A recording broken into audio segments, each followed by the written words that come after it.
الحمد لله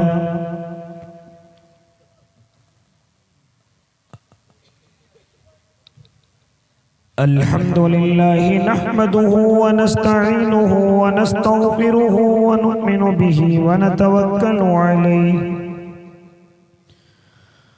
ونعوذ بالله من شرور أنفسنا ومن سيئات أعمالنا من يهده الله فلا مضل له ومن يضلله فلا هادي له ونشهد أن لا إله إلا الله وحده لا شريك له ونشهد أن سيدنا وحبيبنا وشفيعنا وسندنا ومولانا محمد أرسله بالحق بشيرا ونذيرا وداعيا إلى الله بإذنه وسراجا منيرا وصلى الله تعالى على خير خلقه محمد وعلى آله وأصحابه وأزواجه وذرياته وسلم تسليما كثيرا كثيرا أما بعد فأعوذ بالله من الشيطان الرجيم بسم الله الرحمن الرحيم وما أرسلناك إلا رحمة للعالمين وقال تعالى يا أيها الناس إنا خلقناكم من ذكر وأنثى وجعلناكم شعوبا وقبائل لتعارفوا إن أكرمكم عند الله أتقاكم وقال النبي صلى الله عليه وسلم لا يؤمن أحدكم حتى أكون أحب إليه من والده وولده والناس أجمعين صدق الله العظيم وصدق رسوله النبي الكريم ونحن على ذلك من الشاهدين والشاكرين والحمد لله رب العالمين.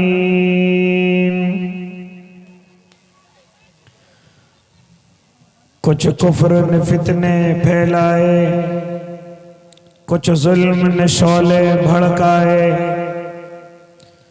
کچھ کفر نے فتنے پھیلائے، کچھ ظلم نے شعلے بھڑکائے، سینوں میں عداوت جاگ اٹھی، انسان سے انسان ٹکرائے، پامال کیا برباد کیا کمزور کو طاقت والوں نے، پامال کیا برباد کیا کمزور کو طاقت والوں نے، جب ظلم و ستم حد سے گزرا تشریف محمد لے آئے، رحمت کی گھٹائیں برسائی، دنیا کی امیدیں بر آئی، رحمت کی گھٹائیں برسائی، دنیا کی امیدیں بر آئی، اکرام و عطا کی بارش کی، اخلاق کے موتی برسائے، تہذیب کی شمع روشن کی اونٹوں کے چرانے والوں نے،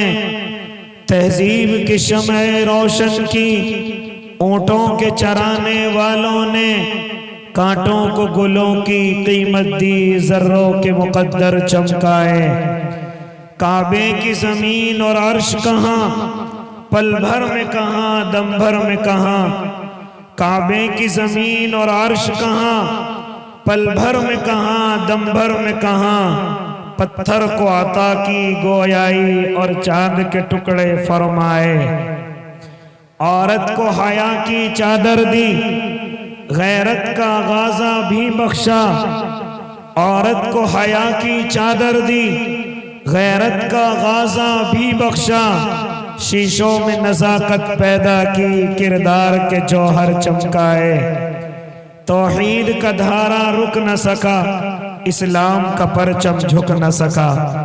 توحید کا دھارا رک نہ سکا، اسلام کا پرچم جھک نہ سکا۔ کفار بہت کچھ جھنجھلائے، شیطان ہزاروں بل کھائے۔ اے نام محمد صلی علی، ماہر کے لیے تو سب کچھ ہے۔ اے نام محمد صلی علی، ماہر کے لیے تو سب کچھ ہے۔ ہونٹوں پہ تبسم بھی آیا، آنکھوں میں بھی آنسو بھر آئے۔ اللہم صلی علی سیدنا محمد وعلی آل سیدنا محمد وبارک وسلم۔ تمام حضرات ایک مرتبہ بلند آواز سے درود و سلام کا نذرانہ پیش فرما لیں۔ روایت کے اندر آتا ہے کہ جب انسان نیکیاں کرتا ہے تو دائیں ہاتھ کا فرشتہ لکھنے میں مشغول ہو جاتا ہے، اور جب بندہ گناہ کرتا ہے تو بائیں ہاتھ والا فرشتہ لکھنے میں مشغول ہو جاتا ہے۔ لیکن جب بندہ درود شریف پڑھتا ہے تو دونوں فرشتے لکھنے میں مشغول ہو جاتے ہیں۔ دائیں ہاتھ کا فرشتہ نیکیاں لکھتا رہتا ہے اور بائیں ہاتھ کا فرشتہ گناہ مٹانے میں لگ جاتا ہے۔ اس لیے تمام حضرات درود شریف پڑھ لیں۔ اللہم صلی علی سیدنا محمد وعلی آل سیدنا محمد وبارک وسلم۔ باوقار علماء کرام، معزز سامعین عظام، عزیز دینی بھائیوں، بزرگوں، نوجوانوں اور معصوم بچوں اور پردوں کے پیچھے بیٹھی ہوئی مقدس پاکیزہ مائیں اور بہنوں، اس وقت میں قابل مبارکباد ہے آپ تمام حضرات کہ اللہ رب العزت نے آپ کے اس محبوب ادارے سے، کہ جس کے لیے آپ دعائیں کرتے ہیں، جس کے لیے آپ خون پسینے جیسی قیمتی نعمت آپ ان مدرسے کو لا کر کے دیتے ہیں، آپ کا پیسہ صحیح جگہ پر لگا ہے۔ اللہ نے اس مدرسے کی برکت سے ایک نہیں بلکہ دو حافظ قرآن آپ کو عطا کیے ہیں، اور میں نے تو یہ بھی سنا ہے کہ انہوں نے ایک بیٹھک کے اندر اللہ کے اس کلام کو سنایا ہے۔ اللہ کے اس مقدس کلام کو انہوں نے ایک بیٹھک میں اپنے استاذوں کو اور اپنے مدرسے والوں کو اور اپنے سے محبت کرنے والوں کو یقیناً بیٹھ کر کے سنایا۔ میرے بھائی، یہ اس مدرسے کی مقبولیت کی علامت ہے، یہ اس مدرسے کی ترقی کی علامت ہے۔ جس مدرسے میں آپ اپنے خون پسینے کا پیسہ عطا کرتے ہیں، یہ اس پیسے کی اچھی جگہ لگنے کی علامت ہے کہ ہمارے پیسے سے ہمارے حافظ قرآن تیار ہوئے ہیں۔ دعا کریں اللہ اس مدرسے کو اور ترقی عطا فرمائے، دعا کریں اللہ اس مدرسے سے اور بھی زیادہ سے زیادہ حافظ قرآن عطا فرمائے، اللہ اس کی ضرورتوں کو غیب سے مکمل فرمائے۔ میرے بھائی، میں گفتگو کرتا چلوں، یہ سب کس کا صدقہ ہے کہ آج میرے اور آپ کے سامنے یہ اللہ کے کلام والے، یہ حافظ قرآن میرے اور آپ کے سامنے تیار ہو رہے ہیں۔ یہ کس کا کمال ہے، یہ کس کا صدقہ ہے؟ آپ یقیناً کہیں گے یہ ہمارے اور آپ کے آقا محمد عربی صلی اللہ علیہ وسلم کا صدقہ ہے کہ آج انہی کی برکت سے میں اور آپ یہاں جمع ہیں، انہی کے سبب سے آج میں نے اور آپ نے یہ محفل سجائی ہے، یہ دینی مجلس سجائی ہے۔ اور میرے بھائی، آج میں اور آپ اتنی محبت سے، میری مائیں اور بہنیں اتنی عزت سے بیٹھی ہوئی ہیں، جانتے ہو وجہ کون ہے؟ وجہ میرے اور آپ کے آقا محمد عربی صلی اللہ علیہ وسلم ہے۔ آج غریب اور امیر ایک جگہ جمع ہیں، آج مالدار اور فقیر ایک جگہ جمع ہیں، آج طاقتور اور کمزور ایک جگہ جمع ہیں، آج گورا اور کالا تمام کے تمام ایک جگہ جمع ہیں۔ یہ کس کا صدقہ ہے؟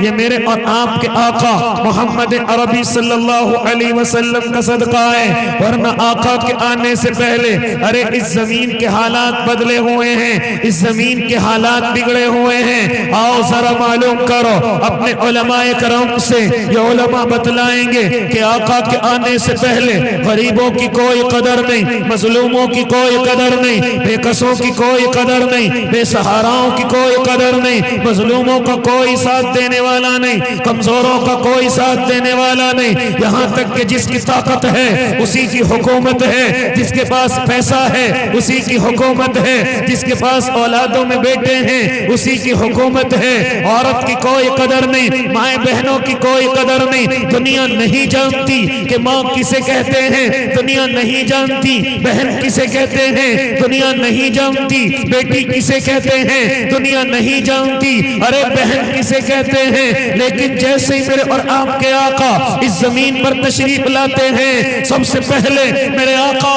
غریبوں کو اپنے سینے سے لگاتے ہیں، کمزوروں کو اپنے سینے سے لگاتے ہیں، مظلوموں کی آواز بنتے ہیں، کمزوروں کی آواز بنتے ہیں، یہاں تک کہ طاقت والا اگر غلام پر حکومت کرتا ہے تو میرے اور آپ کے آقا غلاموں کو پیروں کے نیچے سے اٹھاتے ہیں اور آسمان فلک کا ستارہ بنا دیتے ہیں، یہاں تک کہ میرے آقا عورت کے تعلق سے اعلان کرتے ہیں، خبردار اگر یہ تمہاری ماں ہے تو اس کے قدموں کے نیچے جنت ہے، اگر یہ تمہاری بہن ہے، اگر بھائی اپنی بہن کا خیال کرتا ہے اللہ اس پر جنت کو واجب کر دیتا ہے، اگر یہ تیری بیٹی ہے ارے یہ اللہ کی رحمت ہے، اور اگر یہ تیری بیوی ہے تو یہ تیری شریک حیات ہے، یہ تیری غلام نہیں ہے، یہ تیری پیروں کی جوتی نہیں ہے، یہ کون ہے؟ اور آپ کے آقا ہے۔ ماشاءاللہ یہ کون ہے؟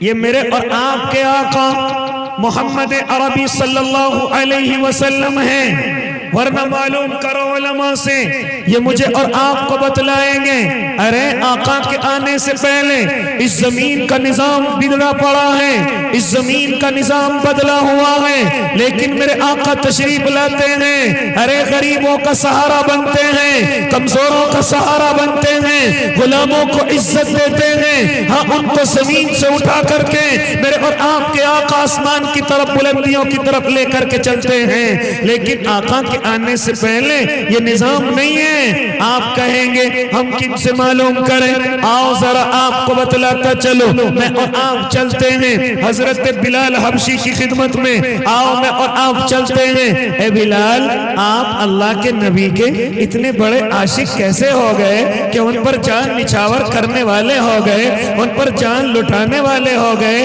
اے بلال اس کی وجہ کیا ہے؟ تو حضرت بلال فرمائیں گے ایسے محبوب کا کیسے عاشق نہ ہو جاؤں، ایسے محبوب کا کیسے عاشق نہ ہو جاؤں، ورنہ مکے والے تو غلاموں پر ظلم کرتے ہیں، مکے والوں تو صرف اپنے پیروں کی جوتی ان غلاموں کو سمجھتے ہیں، لیکن جیسے ہی میرے اور آپ کے آقا اس زمین پر تشریف لاتے ہیں، ہاں معلوم کرو حضرت بلال سے، وہ بتلائیں گے کہ میں مکے کے کسی سردار کا غلام ہوں اور کسی کا کیا، میں امیہ ابن خلف کا غلام ہوں، ہاں میں ان کی غلامی کے اندر زندگی گزار رہا ہوں۔ سبحان اللہ۔ ذرا افراتفری کا معاملہ جو ہے ذرا بند کرے،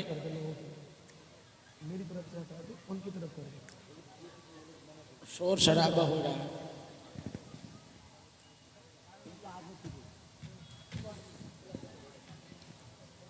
سامنے کا لائٹ جو ہے بند کر دیجئے، حضرت کے آنکھ میں لگ رہی ہے، حقیقت میں بہت لائٹ آنکھ میں لگ رہی ہے۔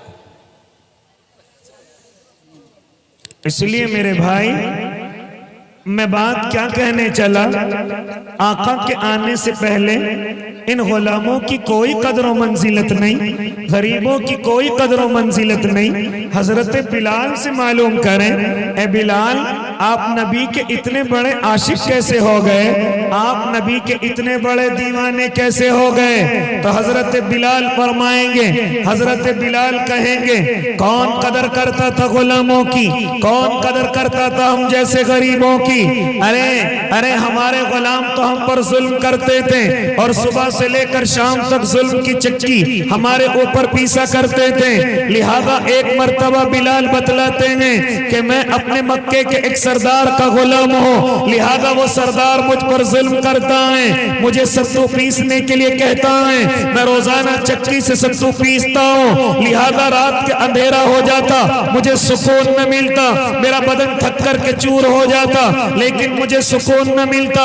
او اللہ کے نیک بندو سنو، کیا فرماتے ہیں کہ ایک مرتبہ ستو پیستے ہوئے میرے بدن کو بخار آ گیا، میرا بدن کپ کپانے لگا۔ چنانچہ میں اپنے سردار کے پاس جاتا ہوں اور جا کر کے کہتا ہوں اے میرے سردار مجھے ذرا سی اجازت دے دیجئے تاکہ میں سکون حاصل کر لوں، میرے بدن کو بخار نکل جائے، میرے بدن کو سکون مل جائے۔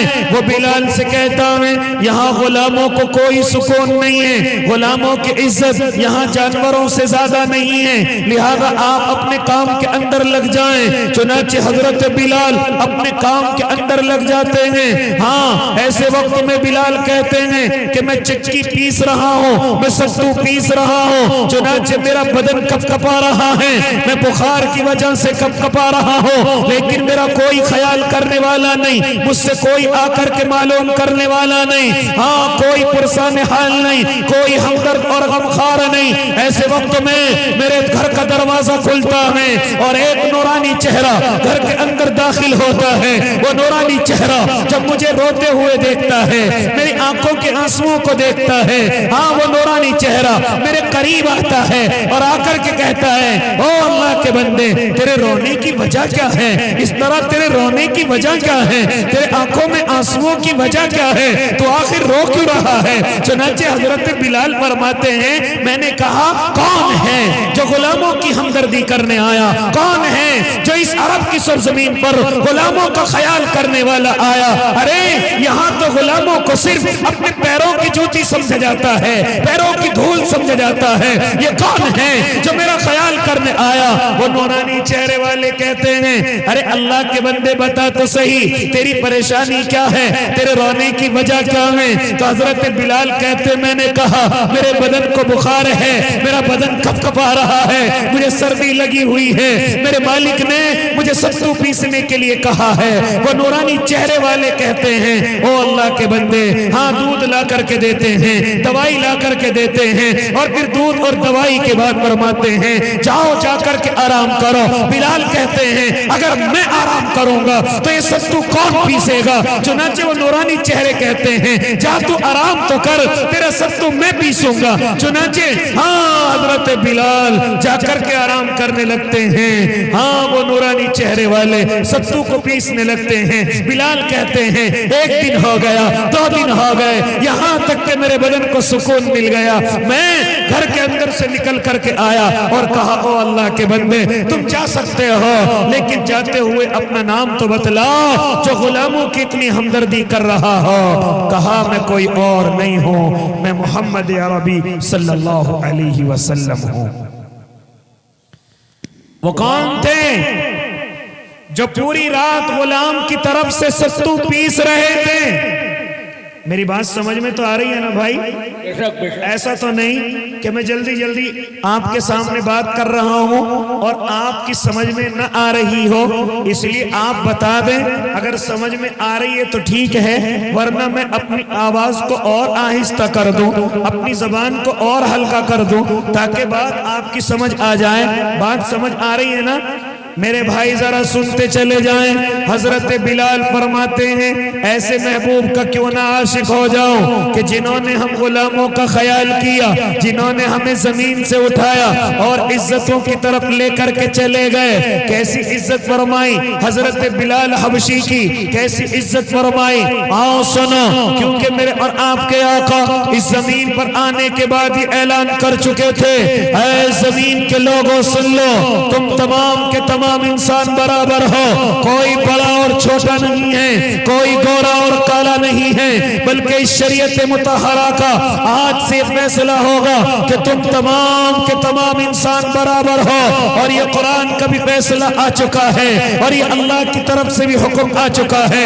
کیا فرمایا ہے میرے اور آپ کے اللہ نے؟ یا ایھا الناس انا خلقناکم من ذکر و انثی وجعلناکم شعوبا وقبائل لتعارفوا ان اکرمکم عند اللہ اتقاکم، اور لوگوں ہم نے تمہیں ایک ماں اور باپ سے پیدا کیا ہے، یہ جو تمہارے قبیلے ہیں، یہ جو تمہارے خاندان ہیں، ارے یہ صرف تمہارے تعارف کے لیے ہیں، ہاں بڑائی کے لیے نہیں، تکبر کے لیے نہیں، بڑا اور چھوٹا بننے کے لیے نہیں، بلکہ یہ صرف تمہاری پہچان کے لیے ہیں۔ ہاں اگر تم بڑا بننا چاہتے ہو، اگر تم بڑا بننا چاہتے ہو، اللہ تمہاری عزت کرنے لگے، اللہ کے نزدیک تم مکرم ہو جاؤ، تم اکرام والے ہو جاؤ، تم بڑے بن جاؤ، اس کا طریقہ صرف ایک ہے، ان اکرمکم عند اللہ اتقاکم، تم میں سب سے زیادہ مکرم وہ ہے جو سب سے زیادہ اللہ سے ڈرنے والا ہے۔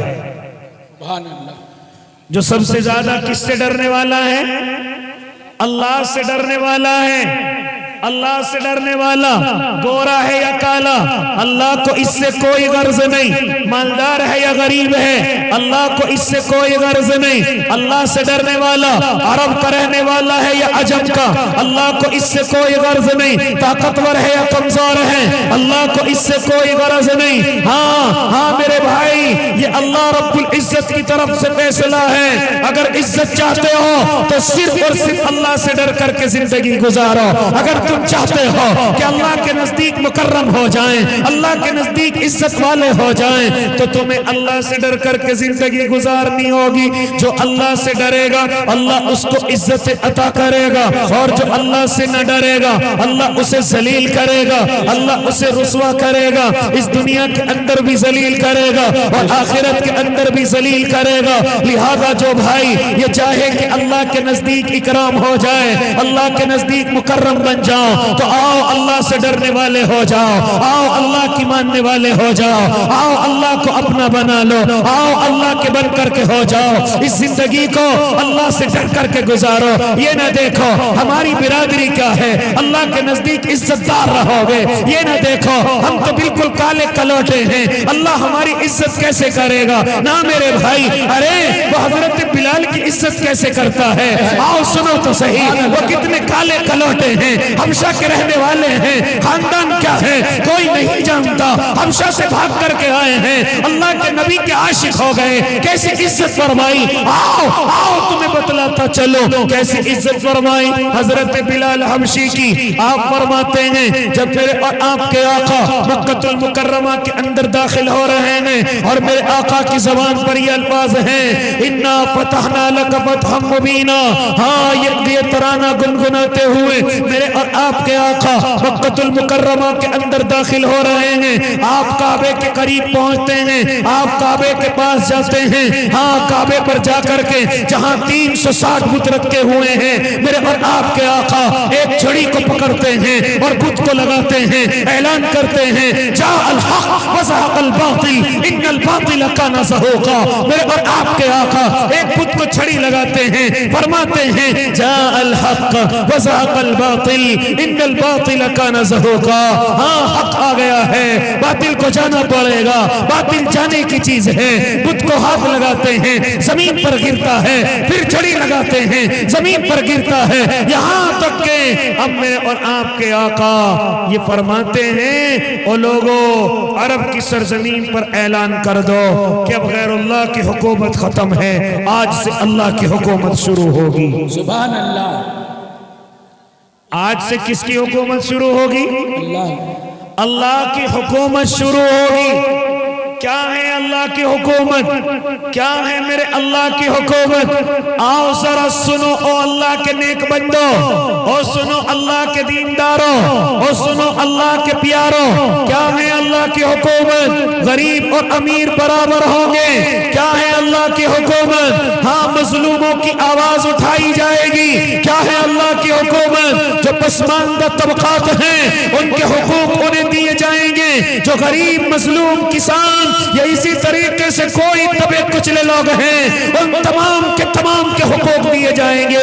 ایسا نہیں ہوگا کہ مالدار غریبوں پر حکومت کرے، طاقتور کمزوروں پر حکومت کرے، طاقت والا کمزوروں پر حکومت کرے، آقا غلام پر حکومت کرے، نہیں، اللہ کی حکومت میں سب کے سب برابر ہیں، اللہ کی حکومت کا نظام سب کے سب برابر ہیں۔ ہاں اگر چوری کوئی کرے گا اس کا ہاتھ کاٹا جائے گا، زنا کرے گا اس پر کوڑے برسائے جائیں گے، شادی شدہ زنا کرے گا پتھروں سے مار مار کر کے ہلاک کر دیا جائے گا، اگر شراب پیے گا تو کوڑے برسائے جائیں گے۔ ایسا نہیں ہو سکتا کہ مالدار کچھ رشوت دے کر کے بچ جائیں گے، طاقتور اپنی طاقت کی چمک دکھا کر کے بچ جائیں گے، نہیں، بلکہ اللہ کی حکومت کا نظام یہ ہوگا کہ اگر اس میں کوئی رشوت دے گا یا کوئی رشوت کو لے گا تو آقا میرے اللہ کا فرمان سنا رہے ہیں، الراشی والمرتشی کلاہما فی النار، کہ رشوت دینے والا اور لینے والا دونوں کے دونوں جہنم میں ہوں گے۔ دونوں کے دونوں کہاں ہوں گے؟ جہنم کے اندر ہوں گے۔ جو رشوت دے گا وہ بھی جہنم میں، جو رشوت لے گا وہ بھی جہنم میں۔ ایسا اللہ کی حکومت میں نہیں ہوگا کہ مالدار اپنے پیسے کے ذریعے سے بچ جائے گا، طاقتور اپنی طاقت کے ذریعے سے بچ جائے گا، یہ اللہ کی حکومت میں نہیں ہوگا، بلکہ اللہ کی حکومت میں تمام کے تمام لوگوں کو برابر کا حق دیا جائے گا، برابر کے ساتھ انصاف کیا جائے گا۔ لہذا یہ اعلان کیا جائے گا کہ اب اللہ کی حکومت میں ایسا نہیں کہ جس کو سردار بنا دیا گیا، جس کو ذمہ دار بنا دیا گیا وہ اپنے اچھے بنگلے بنائے گا، وہ اچھی اپنی گاڑیاں خریدے گا، وہ اپنے اچھے پیسوں کے ذریعے سے کپڑے اور جوتے پہنے گا، نہ، بلکہ اللہ کی حکومت میں یہ اعلان ہے جو قوم کا سردار ہوگا وہ ان کا خادم ہوگا، وہ ان کا خدمت کرنے والا ہوگا۔ اس لیے تو فرمایا میرے اور آپ کے آقا نے، سید القوم خادمہم، قوم کا سردار ان کا خادم ہوتا ہے، قوم کا ذمہ دار ان کا خادم ہوتا ہے۔ آج ذرا حالات دیکھیں، مجھے اور آپ کو کیا ہو گیا؟ اگر ہم ذمہ دار بنتے ہیں ہمارے بنگلے اچھے بننے شروع ہو جاتے ہیں، ہمارے پاس مہنگی گاڑیاں آنی شروع ہو جاتی ہیں۔ آج مجھے اور آپ کو کیا ہو گیا؟ اگر ہم ذمہ دار بن جاتے ہیں غریبوں کا خیال نہیں کرتے، کمزوروں کا خیال نہیں کرتے، لیکن میرے اور آپ کے آقا جب تشریف لائے ہیں سب سے پہلے غریبوں کو سینے سے لگایا۔ حضرت ابو بکر صدیق ہیں جب ذمہ دار بنائے گئے سب سے پہلے غریبوں کو ان کے حقوق پہنچائے۔ جب حضرت عمر ابن خطاب ذمہ دار بنے ہیں راتوں کو اٹھ کر کے گلیوں کے اندر گشت کرتے ہیں، گلیوں کے اندر جا کر کے دیکھتے ہیں ارے میری رعایا میں کوئی پیاسا تو نہیں ہے، کوئی بھوکا تو نہیں ہے۔ حضرت عمر ابن خطاب کو دیکھیے کہ راتوں کو اٹھ کر کے روتے ہیں اور بچوں کی طرح سسکیاں لیتے ہیں اور بچوں کی طرح روتے ہیں۔ لہذا ان کی محترمہ معلوم کرتی ہیں اے عمر ابن خطاب یہ راتوں کو اٹھ کر کے اس قدر کیوں روتے ہو، راتوں کو اٹھ کر کے ایسے کیوں روتے ہو؟ تو حضرت عمر ابن خطاب فرمایا کرتے تھے اے اللہ کی نیک بندی سن لے، مجھے اللہ نے ذمہ دار بنایا، مجھے اللہ نے حاکم بنایا، لیکن مجھے ڈر لگتا ہے کہ کہیں دریائے دجلہ کے کنارے پر اگر کتا بھی پیاسا مر گیا کہیں اللہ مجھ سے سوال نہ کر لے اے عمر یہ کتا کیوں پیاسا مرا، تم نے اپنی ذمہ داری کو کیوں نہیں نبھایا؟ سبحان اللہ۔ یہ ہے اللہ کی حکومت۔ اللہ کی حکومت بڑا بنانے کے لیے نہیں، اللہ کی حکومت اچھے بنگلے بنانے کے لیے نہیں، بلکہ اللہ کی حکومت یہ ہے کہ اگر ان میں کوئی ذمہ دار بنتا ہے، اگر ان میں کوئی سردار بنتا ہے تو وہ ان کا سب سے بڑا خادم ہوتا ہے، وہ ان کا سب سے بڑا خدمت کرنے والا ہوتا ہے۔ او لوگوں سنو، او اللہ کے نیک بندوں سنو، کیسا خدمتگار بنتا ہے؟ آؤ معلوم کرو۔ حضرت عمر ابن خطاب مجھے بتلائیں گے، وہ اپنی زندگی سے مجھے اور آپ کو دکھائیں گے کہ قوم کا سردار کس طریقے سے ان کا خادم ہونا چاہیے، قوم کا سردار کس طریقے سے ان کا ذمہ دار ہونا چاہیے۔ حضرت عمر کا دور خلافت ہے، حضرت عمر گھر سے نکل کر کے اپنی رعایا کو دیکھتے ہیں، اپنے کمزور طبقات کو دیکھتے ہیں، گھر سے نکلتے ہیں، گشت کرتے ہیں، کیا دیکھتے ہیں کہ ایک بوڑھی اماں گھر سے باہر بیٹھی ہوئی ہے۔ آپ اس بوڑھی اماں کے پاس جاتے ہیں، وہ بوڑھی اماں غصے میں حضرت عمر کو برا بھلا کہہ رہی ہے کہ میں بھوکی ہوں، میری بھوک کا کسی کو خیال نہیں، میں پیاسی ہوں، میری پیاس کا کسی کو خیال نہیں۔ حضرت عمر اماں کے قریب پہنچ جاتے ہیں اور فرماتے اماں کیا ہوا؟ کہا کہ میں بھوکی ہوں لیکن ذمہ داروں کو کوئی خیال نہیں، میں پیاسی ہوں لیکن سردار کو کوئی خیال نہیں۔ حضرت عمر فرماتے ہیں اماں ہو سکتا ہے عمر کو تمہارے بارے میں معلوم نہ ہو۔ کیا فرمایا تھا اماں نے؟ جب عمر کو میری بھوک کے بارے میں معلوم نہیں تو اس کو ذمہ دار بننے کا بھی کوئی حق نہیں ہے، اس کو ذمہ داری سے ہٹ جانا چاہیے، اس کو ذمہ داری سے معزول ہو جانا چاہیے۔ لہذا کیا فرماتی ہیں اماں کہ اگر عمر کو میری بھوک اور پیاس کے بارے میں معلوم نہیں تو ذمہ داری سے الگ ہو جانا چاہیے، ذمہ داری سے ہٹ جانا چاہیے۔ حضرت عمر فرماتے اماں کیا ضرورت ہے؟ کہا کھانے کا کوئی سامان نہیں ہے، اور فرماتی ہیں او اللہ کے بندے سن لے، کل قیامت کا میدان ہوگا، میں اپنے اللہ کے سامنے حاضر ہوں گی اور میں کل قیامت کے میدان میں عمر کے دامن کو پکڑ لوں گی اور پکڑ کر کے کہوں گی اللہ یہ تو نے ذمہ دار بنایا تھا لیکن اسے غریبوں کا کوئی خیال نہیں تھا، کمزوروں کو کوئی خیال نہیں تھا، کیونکہ بڑھیاں نہیں جانتی کہ جس سے گفتگو کر رہی ہے وہی عمر ابن خطاب ہیں، اس کو معلوم نہیں ہے، اس لیے وہ کہہ رہی ہیں کہ کل قیامت کے میدان میں عمر کے دامن کو پکڑ لوں گی، میں عمر کو پکڑ لوں گی۔ لہذا حضرت عمر فرماتے اللہ کی بندی ذرا ٹھہر جاؤ۔ چنانچہ حضرت عمر بیت المال کی طرف جاتے ہیں، بیت المال میں جاتے ہیں، اپنے غلام اسلم سے کہتے ہیں ذرا کھانے کی چیزیں ایک بوری کے اندر بھر دیں۔ چنانچہ وہ غلام تمام کی تمام کھانے کی چیزیں ایک بوری کے اندر بھر دیتا ہے اور بھر کر کے کہتے ہیں کیا کرنا ہے؟ حضرت عمر فرماتے ہیں او اللہ کے بندے اس بوری کو میرے بدن پر رکھ دے۔ چنانچہ وہ غلام کہتا ہے اے عمر ابن خطاب یہ آپ اپنے اوپر کیوں رکھوا رہے ہیں؟ غلام حاضر ہے، یہ بوجھ اٹھانے کے لیے غلام تیار ہے۔ حضرت عمر فرماتے ہیں او اللہ کے بندے خاموش ہو جا، کیا میرا بوجھ کل قیامت کے میدان میں بھی اٹھا لے گا کہ جس کے لیے قرآن کہتا ہے وَلَا تَزِرُ وَازِرَةٌ وِزْرَ أُخْرَىٰ کہ وہاں کوئی کسی کے بوجھ کو نہیں اٹھائے گا، وہاں تمام کے تمام گناہگاروں کو، تمام کے تمام لوگوں کو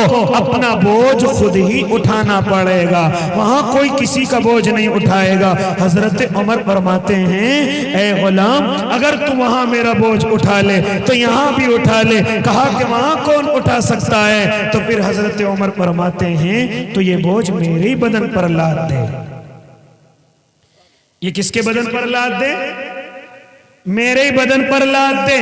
حضرت عمر اپنے بدن پر اس سامان کو رکھواتے ہیں، اماں کے پاس جاتے ہیں، جا کر کے کھانا وغیرہ تیار کر کے اماں کو کھانا کھلاتے ہیں۔ لہذا حضرت علی رضی اللہ تعالی عنہ کا اور ایک اور صحابی کا وہاں سے گزر ہوا، چنانچہ دیکھتے امیر المؤمنین کھانا بنا کر کے ایک بوڑھی اماں کو کھلا رہے ہیں۔ چنانچہ حضرت علی آواز لگاتے ہیں السلام علیک یا امیر المؤمنین۔ اتنی آواز سنتی بوڑھیاں کانپ جاتی ہے، ارے جو تیرے لیے کھانا لے کر کے آیا، جو تیرے لیے کھانا بنا رہا ہے وہ کوئی اور نہیں، وہ تو اس وقت کا امیر المؤمنین ہے۔ کانپ جاتی ہے، لیکن حضرت عمر فرماتے ہیں اماں گھبرانے کی ضرورت نہیں ہے، پریشان ہونے کی ضرورت نہیں ہے۔ ہاں یہ بتاؤ تم نے عمر کو کیسا پایا؟ کہا کہ اللہ ہمیں عمر سے جدا نہ کرے، اماں لکھ کر کے دے دو کہ کل قیامت میں تم عمر کے دامن کو نہیں پکڑو گی۔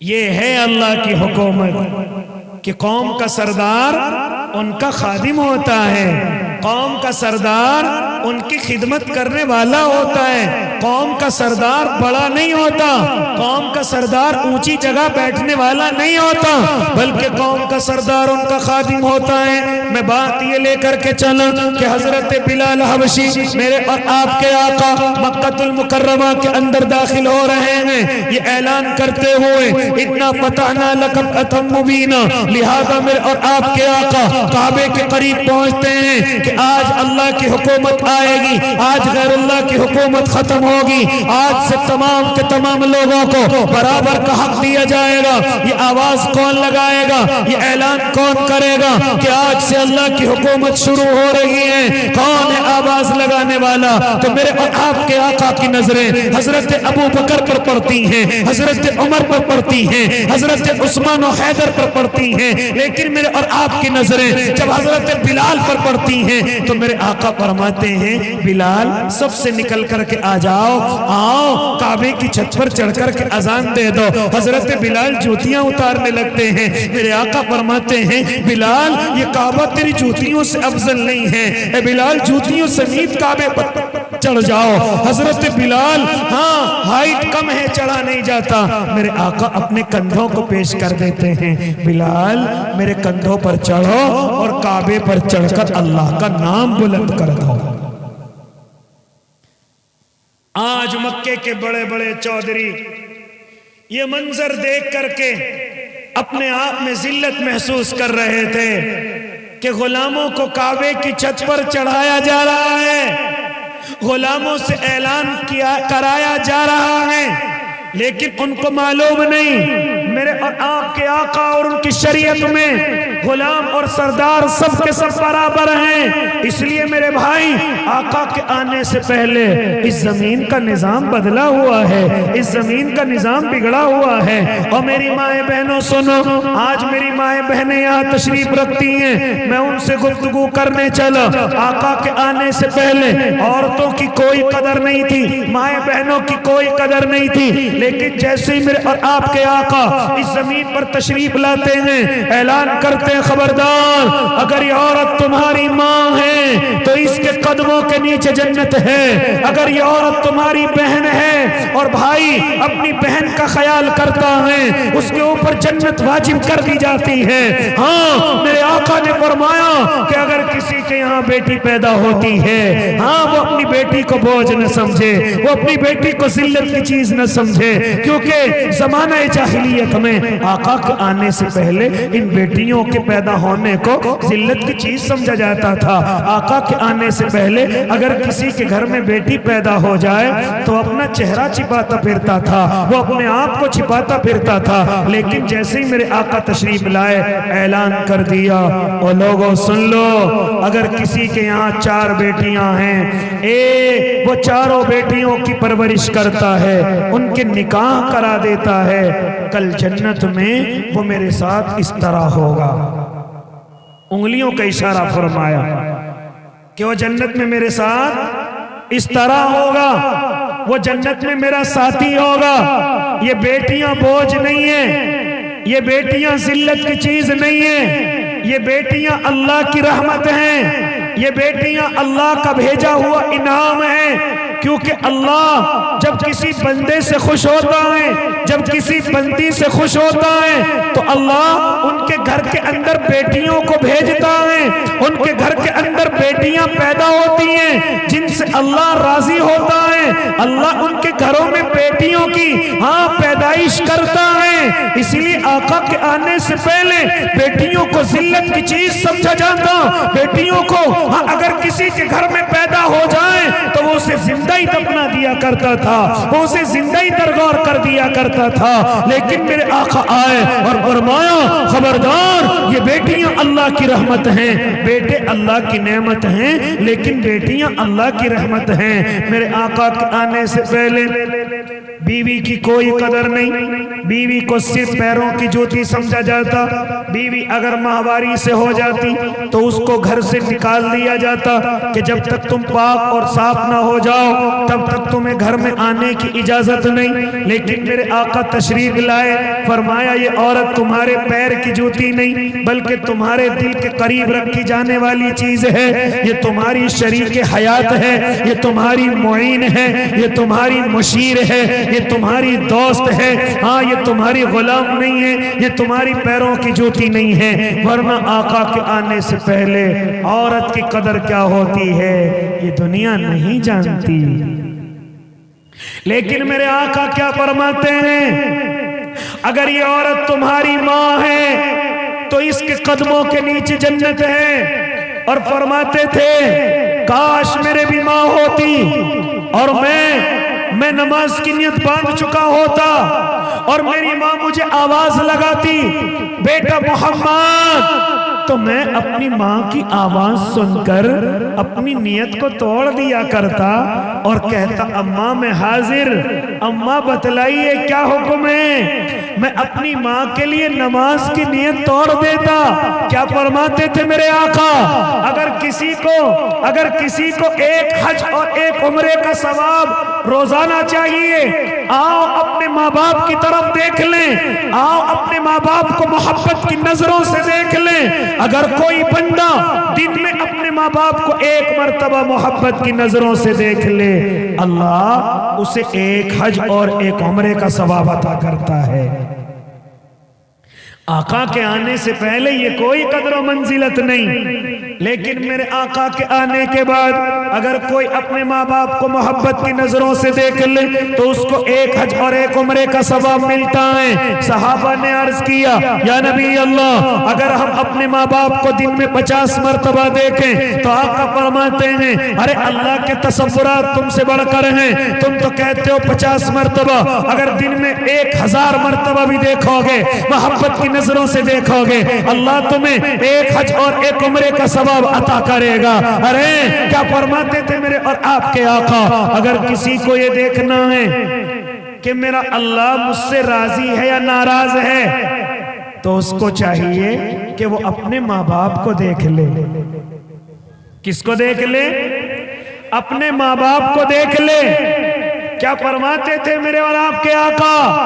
رضا الرب فی رضا الوالد وسخط الرب فی سخط الوالد، کہ جس کے ماں باپ راضی اس کا اللہ بھی اس سے راضی، اور جس کے ماں باپ ناراض اس کا اللہ بھی ناراض ہے۔ میرے بھائی، آقا کے آنے سے پہلے یہ ماؤں کی کیا قدر ہوتی ہے دنیا نہیں جانتی، لیکن میرے آقا تشریف لاتے ہیں، ماؤں کی قدر بیان فرما رہے ہیں اور فرماتے تھے جب کبھی جہاد کی صفیں لگ جایا کرتی اور کوئی صحابی ایسا آ کر کے کھڑا ہو جاتا جس کی ماں کو اس کی ضرورت تھی، جس کے باپ کو اس کی ضرورت ہوتی، تو آپ جہاد کی صفوں سے اس کو نکال دیا کرتے اور نکال کر کے کہتے جاؤ اپنی ماں کی خدمت کرو، یہی تمہارا بڑا جہاد ہے، جاؤ اپنے باپ کی خدمت کرو، یہی تمہارا بڑا جہاد ہے۔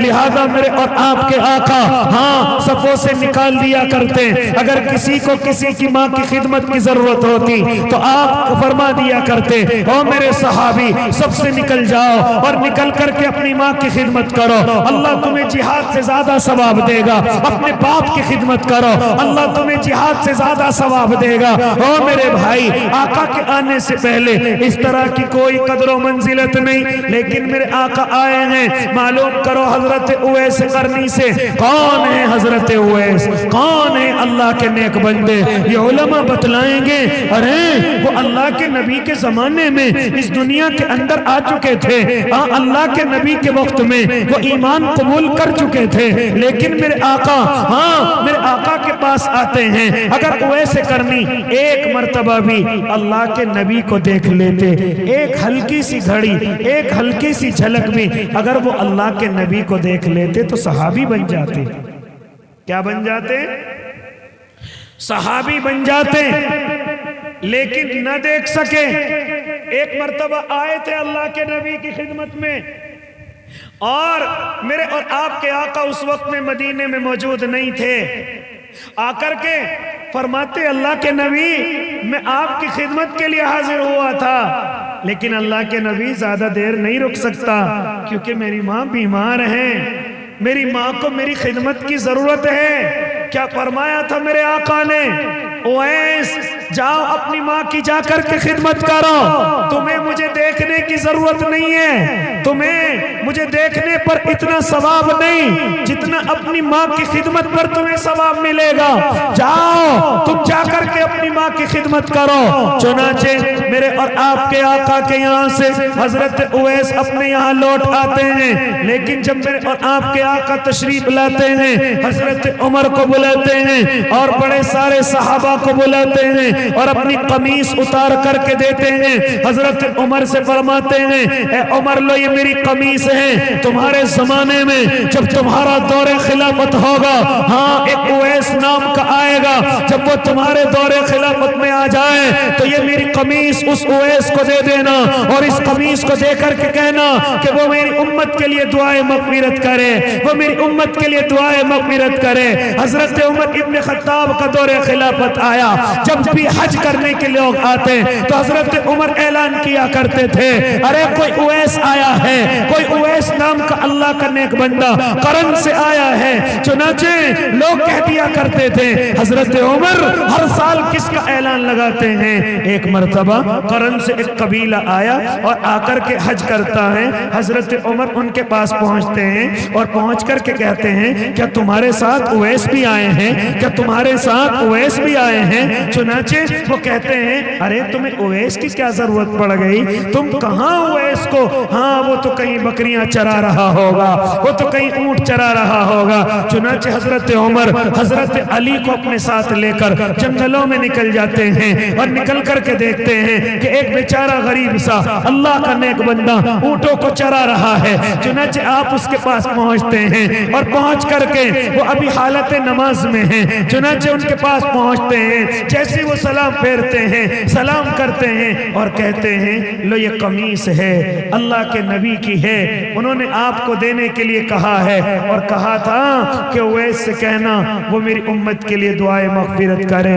حضرت اویس اس قمیص کو لیتے ہیں, زمین پر بچھا دیتے ہیں, سجدہ کرتے ہیں اور اللہ سے دعا کرتے ہیں اللہ میرے نبی کی امت کو بخش دیجئے.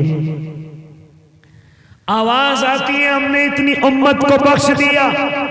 روایت کے اندر آتا ہے حضرت اویس کہتے اور بخش دیجئے. آواز آتی ہے اتنی امت کو اور بخش دیا گیا. پھر آواز آتی ہے اے اللہ اور بخش دیجئے. آواز آتی ہے اور بخش دیا گیا. جب کافی دیر ہو جاتی ہے حضرت عمر ابن خطاب اشارہ کر دیتے ہیں اویس سر کو اٹھا لو. حضرت اویس سر اٹھا کر کے کہتے ہیں اے اللہ کے بندے اگر تو آج میرا سر نہ اٹھاتا رب کعبہ کی قسم آج میرے محبوب کی پوری امت جنت کی حقدار ہو جاتی. سبحان اللہ سبحان اللہ سبحان. آج میرے محبوب کی امت تمام کی تمام جنت کی حقدار ہو جاتی. اس لیے میرے بھائی یہ درجہ اویس کو کیسے ملا, یہ درجہ اللہ کے ان نیک بندے کو کیسے ملا؟ علماء فرماتے ہیں صرف ماں کی خدمت کی وجہ سے. سبحان اللہ ماشاءاللہ سبحان اللہ. کس کی خدمت کی وجہ سے؟ ماں کی خدمت. اور نوجوانوں نہیں سنتے, اور نوجوانوں نیند آ رہی ہے, اور سنو اللہ کے نیک بندوں یہ کتنا بڑا درجہ رکھتی ہے ماں, یہ کتنا بڑا ولی بنا دیتی ہے ماں. اگر تم چاہو کہ ہم اللہ کے ولی بن جائیں, اگر تم چاہو کہ ہم اللہ کی نظروں میں بڑے ہو جائیں, آؤ اپنی ماؤں سے دعائیں کیا کرو, اپنے والدوں سے دعا کرایا کرو. ارے تمہارے گھر میں سب سے بڑے ولی تمہارے ماں باپ ہیں, تمہارے سب سے بڑے ولی اگر کوئی ہیں تو تمہارے ماں باپ ہیں. اس لیے میرے آقا نے آ کر کے بتلایا کہ یہ ماں کیا ہوتی ہے, اس کے قدموں کے نیچے جنت ہوتی ہے. اگر کوئی یہ چاہے کہ میں جنت کو کما لوں, اگر کوئی یہ چاہے کہ میں جنت میں جانے کا حقدار بن جاؤں, تو اس کو چاہیے کہ وہ اپنی ماں کی خدمت کرے, وہ اپنی ماں کی آ کر کے آنسوؤں کو پوچھے آج مجھے اور آپ کو کیا ہو گیا. اگر میرا اور آپ کا نکاح ہو جاتا ہے, گھر میں دلہن آ جاتی ہے, تو سب سے پہلے میں اور آپ اپنے باپ کو اپنے سامنے سے ہٹاتے ہیں, پھر اپنی ماں کو اپنی زندگی سے نکال دیتے ہیں اور اپنے ماں باپ کا خیال نہیں کرتے, اپنی بیوی کا خیال کرنے لگتے ہیں, اپنے ماں باپ کو بھول جاتے ہیں کہ جنہوں نے مجھے اور آپ کو جب مجھ پر ہاں چلنا نہیں آتا تھا اس وقت چلنا سکھانے والی میری ماں تھی, ہاں مجھ پر کھانا نہیں آتا مجھے کھانا کھلانا سکھانے والی ارے میری ماں تھی, جب دنیا میں میرا کوئی سہارا نہیں تھا میرے ہاتھ کو پکڑ کر کے مجھے چلانے والی میری ماں تھی, ارے کبھی سردی ہوتی تو مجھے لپیٹ کر کے لٹانے والی ارے میری ماں تھی, کبھی کبھی میں اس الٹا کر کر کے اپنے بسترے کو بھگو دیا کرتا، اس بھیگے ہوئے پر خود لیٹ جاتی اور مجھے سوکھے ہوئے میں لٹانے والی کوئی اور نہیں میری ماں تھی۔ اور جب کبھی گرمی کی شدت ہو جاتی، ہاں اس گرمی میں پنکھے سے ہوا کرنے والی کوئی اور نہیں میری ماں تھی۔ یہاں تک کہ میرے بھائی اگر کھانے کی کوئی چیز آتی، میری ماں کو بھی بھوک لگ رہی ہوتی، میرے باپ کو بھی بھوک لگ رہی ہوتی، لیکن اپنی بھوک کو قربان کر کے مجھے کھانا کھلانے والی کوئی اور نہیں میری ماں تھی۔ یہاں تک کہ اگر میں بیمار ہو جاتا، اگر میں راتوں کو بخار مجھے آ جاتا تو پوری رات مجھے اپنی گود میں بٹھا کر کے پوری رات جاگنے والی کوئی اور نہیں میری ماں تھی۔ سبحان اللہ، سبحان کوئی اور نہیں تھی۔ آج نوجوانوں کیا ہو گیا کہ ذرا سا نکاح ہوا، بیوی گھر کے اندر آئی، اپنی ماں کو ہی چھوڑ کر کے چل دیے، اپنے باپ کو ہی اپنے آپ سے جدا کر دیا۔ کون سا باپ جو صرف تمہارے لیے محنت کر کے جس کے سر کے بال بالکل سفید پڑ گئے ہوں، جس کے چہرے کی داڑھی بالکل سفید ہو گئی ہو، جو نہ دھوپ کی شدت دیکھتا ہے نہ اسی طریقے سے جو یہ ٹھنڈ پڑ رہی تھی اس کے اندر پڑنے والی نہ اوس کو دیکھتا ہے، صرف گھر سے نکلتا ہے میں اپنے بیٹے کے لیے کچھ لے کر کے آؤں گا، میں اپنے بیٹے کے لیے کچھ کما کر کے لاؤں گا، لیکن یہ بیٹا جیسے ہی بڑا ہوا فوراً اپنی ماں کو بھول گیا، فوراً اپنے باپ کو بھول گیا، ذرا سا نکاح کیا ہو گیا، اپنے ماں باپ کو چھوڑ کر کے چل دیا، اپنے ماں باپ کو چھوڑ کر کے روانہ ہو گیا۔ اور میرے بھائی یہ کس سے سیکھا ہے ہم نے؟ اپنے ماں باپ کو چھوڑنا کس سے سیکھا؟ اپنی ماں کی دعائیں کیوں نہیں لیتے؟ آج کہتے ہم ناکام ہو گئے، آج کہتے ہم برباد ہو گئے، ارے اپنی ماں کی دعائیں کیوں نہیں لیتے؟ اپنے باپ کی دعائیں کیوں نہیں لیتے؟ معلوم کرو راویوں سے، وہ بتلائیں گے حضرت ابی ابن کعب رضی اللہ تعالیٰ عنہ جب بھی زمین پر قرآن کریم پڑھتے تھے اللہ ان کا قرآن جنت والوں کو سنواتا تھا۔ جانتے ہو وجہ کیا تھی؟ وجہ صرف یہ تھی کہ وہ اپنی ماں کی خدمت کیا کرتے تھے۔ سبحان اللہ۔ اسی لیے تو فرمایا تھا میرے اور آپ کے آقا نے کہ ایک زمانہ آئے گا، ایک زمانہ آئے گا کہ لوگ اپنے باپ کی نہیں اپنے دوست کی سنیں گے۔ نوجوان اپنے باپ کا کہنا نہیں مانے گا، اپنے دوست کا کہنا زیادہ مانے گا۔ ایک طرف باپ حکم کرے، دوسری طرف بیٹے کو اس کا دوست اس کو کچھ کہہ دے تو یہ اپنے باپ کے کہنے کو نہیں مانے گا بلکہ اپنے دوست کے کہنے کو مانے گا۔ کیا فرمایا تھا میرے آقا نے؟ اگر تم زمانے میں ایسا دیکھنے لگو تو سمجھ لینا قیامت قریب آ چکی ہے۔ سبحان اللہ۔ کیا سمجھ لینا؟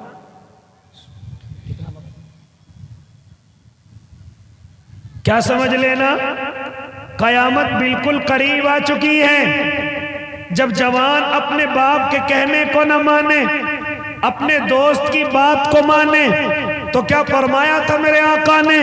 جب اس طریقے سے زمانے میں ہونے لگے تو سمجھ لینا اب بالکل قیامت قریب آ چکی ہے۔ اب اللہ کو اس دنیا کی ضرورت نہیں ہے۔ جب بیٹی اپنی ماں پر حکم چلانے لگے، جب بیٹی اپنی ماں کو اپنا نوکر سمجھنے لگے، جب بیٹی اپنی ماں پر حکم چلانے لگے اور اپنی ماں کو ذلیل کرنے لگے تو سمجھ لینا اب اللہ کو اس دنیا کی ضرورت نہیں ہے، اللہ کو اس دنیا کی ضرورت نہیں ہے، بلکہ اللہ اب اس دنیا کو ختم کرنے والا ہے، اللہ اس دنیا کو مٹانے والا ہے، کیونکہ اب باپ کی ناقدری ہونے لگی ہے، اب ماں کی ناقدری ہونے لگی ہے۔ اس لیے میرے بھائی یہ ماں کیا ہوتی ہے؟ میرے اور آپ کے اللہ نے درجہ بتایا، میرے اور آپ کے محبوب نے درجہ بتایا، ورنہ آقا کے آنے سے پہلے اس زمین پر ماؤں کی قدر نہیں تھی، اس زمین پر بہنوں کی کوئی قدر نہیں، لیکن میرے آقا تشریف لاتے ہیں اور اعلان کرتے ہیں اور لوگوں سن لو،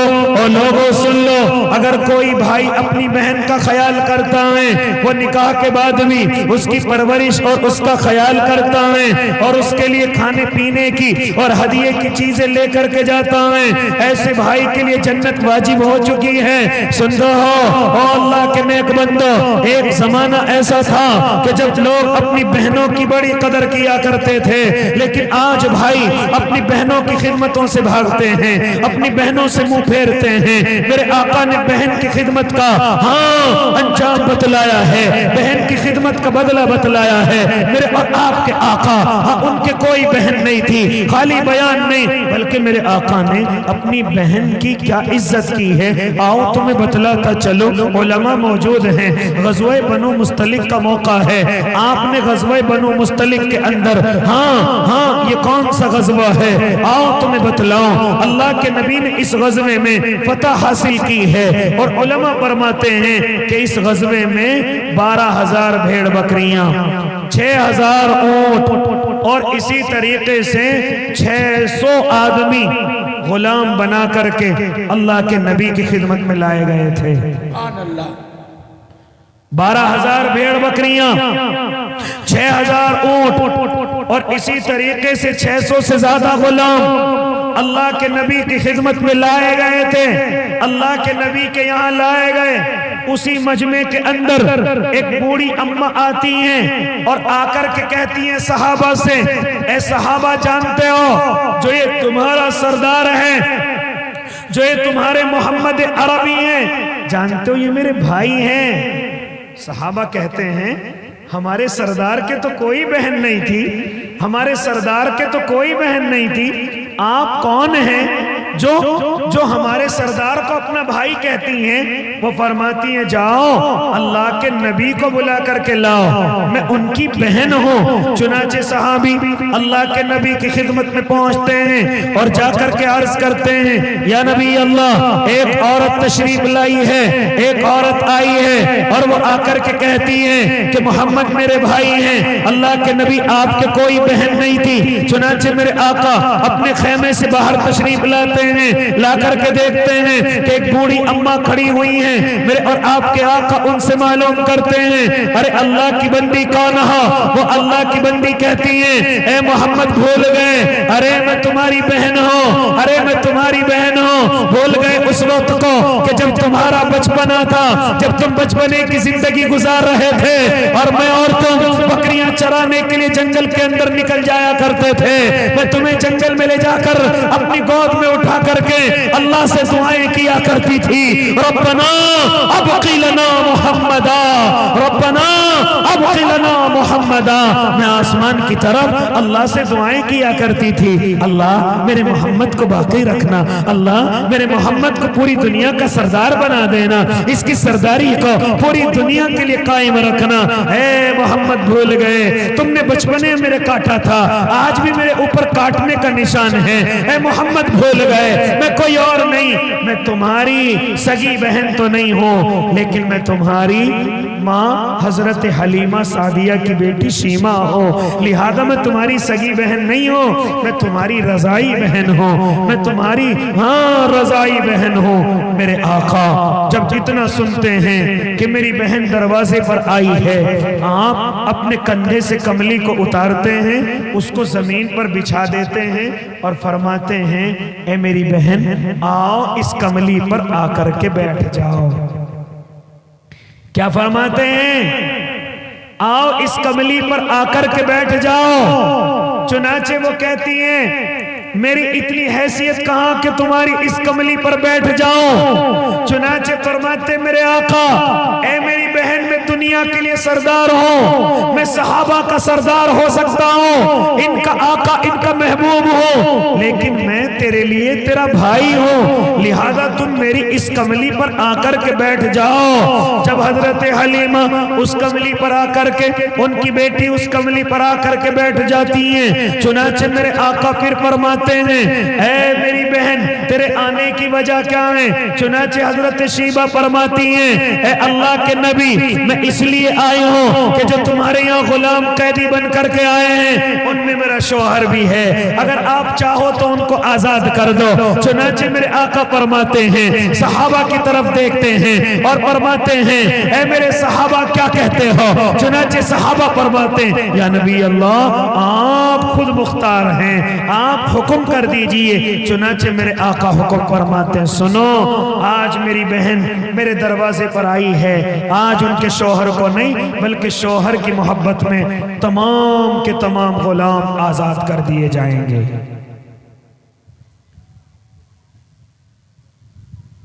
تمام کے تمام غلام آزاد کر دیے جائیں گے۔ اس لیے میرے بھائی یہ بہن کا درجہ کون بتلا رہا ہے؟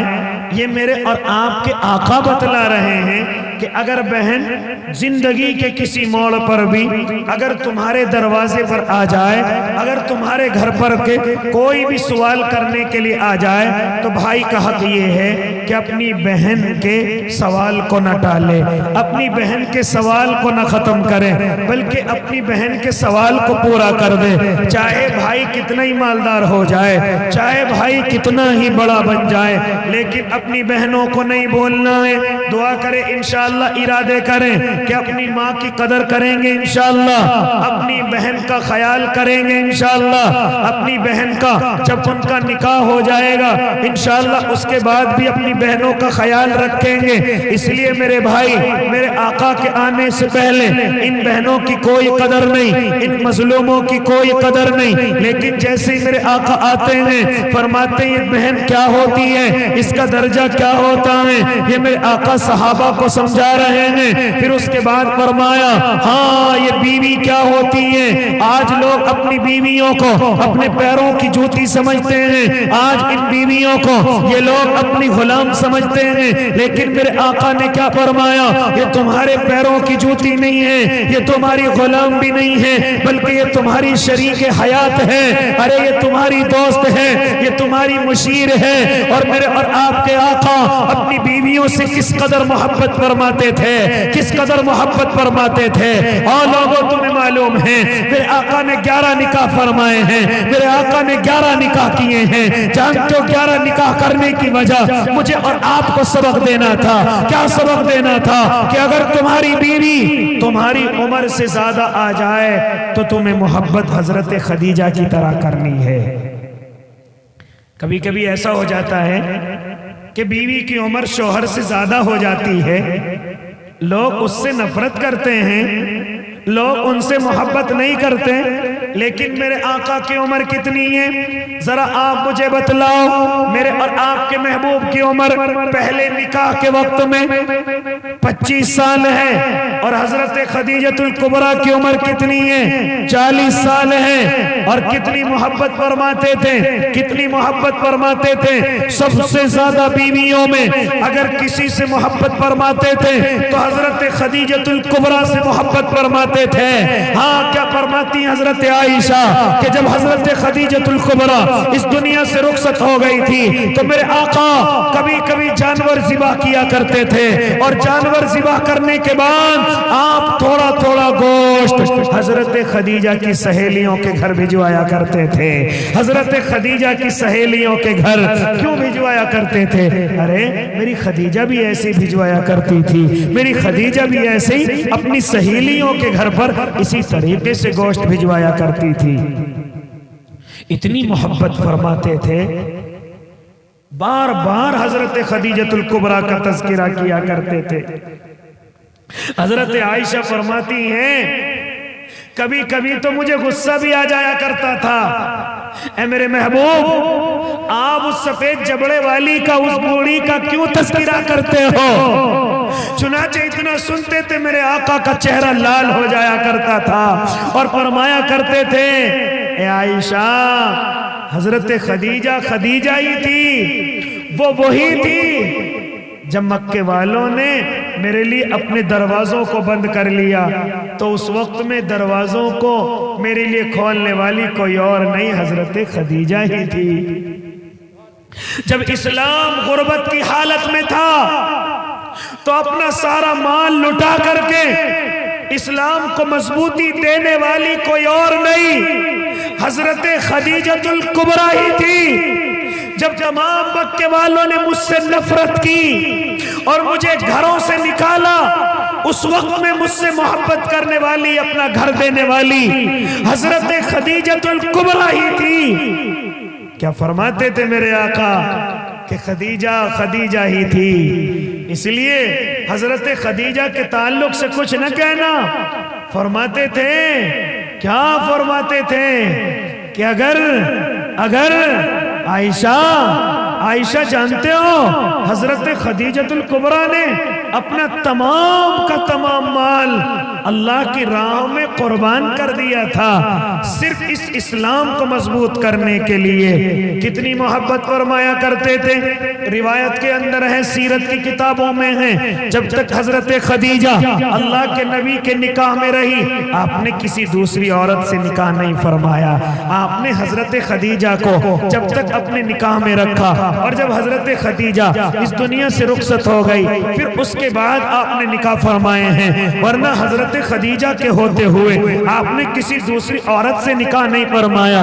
ارے جب حضرت عائشہ فرماتی ہیں کہ ایک مرتبہ ہم دونوں گھر کے اندر ہیں، اللہ کے نبی بھی میرے پاس تشریف رکھتے ہیں، لہذا کسی نے کنڈی کھٹکھٹائی، چنانچہ اب میں دوڑتی ہوئی دروازے کھول کر کے آئی، دیکھا کہ ایک بوڑھی اماں ہیں، ان کے ہاتھ میں چھڑی ہے، وہ اس کے سہارے سے چلتے ہیں۔ چنانچہ اللہ کے نبی نے جب اس بوڑھی اماں کی طرف دیکھا تو آپ فوراً کھڑے ہو گئے۔ بوڑھی اماں بھی اللہ کے نبی کے سامنے آ گئی۔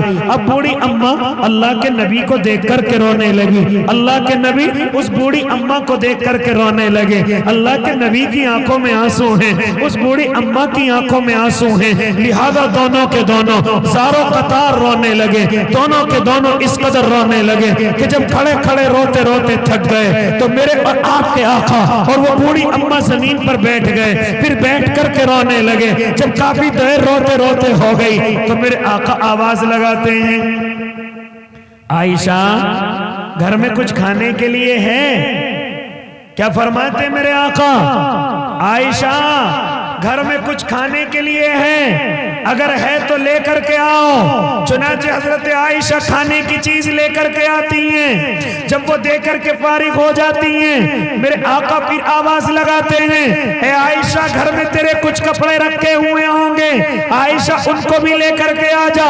حضرت عائشہ اپنے کپڑوں کو لے کر کے آتی ہیں اور اللہ کے نبی کو لا کر کے دیتی ہیں۔ میرے اور آپ کے آقا ان کپڑوں کو حضرت عائشہ کو، حضرت عائشہ کے کپڑوں کو ان بوڑھی اماں کو دے دیتے ہیں۔ چنانچہ بوڑھی اماں کھانے کی چیز اور کپڑوں کو لے کر کے چلی جاتی ہیں۔ حضرت عائشہ فرماتی ہیں، میری ہمت نہ ہوئی کہ میں اللہ کے نبی سے معلوم کروں کہ اللہ کے نبی وہ بوڑھی اماں کون تھی۔ ایک مرتبہ جب میں نے اپنے آقا کو اچھی حالت میں دیکھا تو میں نے سوال کیا، اللہ کے نبی وہ بوڑھی اماں کون تھی جس کو دیکھ کر کہ آپ اس قدر روئے تھے؟ ان کو کھانے کی چیز دی تھی، ان کو کپڑے بھی دیے تھے۔ تو میرے آقا فرماتے ہیں، عائشہ جانتی ہو کون ہے؟ وہ میری خدیجہ کی سہیلی تھی۔ کس کی سہیلی تھی؟ وہ میری حضرت خدیجہ رضی اللہ تعالی عنہا کی سہیلی تھی۔ جب وہ حضرت خدیجہ کے سامنے آیا کرتی تھی، چنانچہ میری خدیجہ بھی ان کو ایسے کپڑے دیا کرتی تھی، ایسے کھانے دیا کرتی تھی۔ کبھی کبھی میرے اور آپ کے آقا حضرت خدیجہ کا تذکرہ فرمایا کرتے تھے۔ کیا فرماتے تھے؟ اور سنو میری مائیں بہنوں، کیا فرماتے تھے اللہ کے نبی صلی اللہ علیہ وسلم کہ ایک مرتبہ میں مکے سے باہر نکلا، چنانچہ میں نے دیکھا کہ مکہ کے باہر ایک قبیلہ آیا ہے، ایک قبیلہ آ کر کے آباد ہوا ہے۔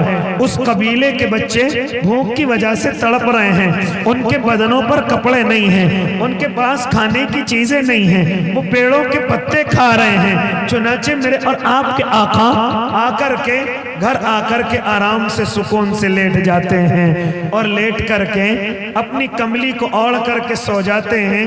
حضرت خدیجہ اللہ کے نبی کی خدمت میں حاضر ہوتی ہیں اور عرض کرتی ہیں، میرے محبوب کیسے مایوس ہو؟ میرے محبوب کیسے مایوس ہو؟ چنانچہ میرے آقا فرماتے ہیں، اے خدیجہ کیسے مایوس نہ ہو، میں ابھی مکے سے باہر دیکھ کر کے آیا ہوں کہ ایک قبیلہ ابھی آباد ہوا ہے، اس کے بدن پر کپڑے نہیں ہیں، اس کے بچے بھوک کی وجہ سے تڑپ رہے ہیں، لہذا میرے پاس کچھ نہیں ہے جو ان بچوں کو لے جا کر کے دے دوں۔ سنتی ہو مائیں بہنیں حضرت خدیجہ کیا فرماتی ہیں؟